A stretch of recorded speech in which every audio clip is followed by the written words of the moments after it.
Azərbaycanda 20 min tam ştatlı müəllim vəzifəsi yaradılacaq. Bunu Elm və Təhsil naziri Emin Əmrullayev sertifikatlaşdırma səriştəli müəllim keyfiyyətli təhsil mövzusunda keçirilən tədbirdə deyib.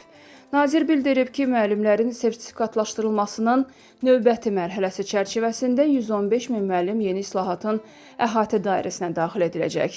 Təqdimata əsasən, sertifikatlaşdırmada uğurlu nəticə göstərən müəllimlər iki kateqoriyaya bölünəcək. Onların bir hissəsi tam ştatlı müəllim statusu alacaq, digər hissəsi isə əmək haqqısına əlavə alan saat hesabı işləyən müəllim kimi fəaliyyətini davam etdirəcək.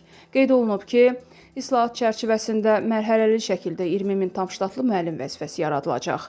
Nazir vurğulayıb ki, tam ştatlı müəllimlər bir daha sertifikatlaşdırma prosesinə cəlb olunmayacaq. Sertifikatlaşdırmada uğursuz nəticə göstərən müəllimlərdən bir qismi köməkçi müəllim kimi fəaliyyət göstərəcək, digər qisminin isə əmək müqaviləsinə xitam veriləcək. Elm və Təhsil naziri Emin Əmrullayev sertifikasiya imtahanında 51 balla bağlı məsələyə aydınlıq gətirib. Bizə niyə 51 bal müəyyən etməyimizlə bağlı suallar verilir? Biz bilirik ki, metodik hissəni ölçən suallarla bağlı müəllimlərdə bir xof var. Amma fənn biliyi ilə bağlı müəllimlərin problemi yoxdur. Öz fənnini bilən adam 50 suala cavab verir.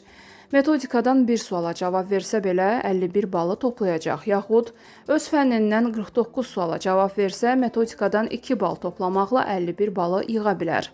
Öz fənnini bilməyən adamın metodikanı yaxşı bilməsi real görünmür.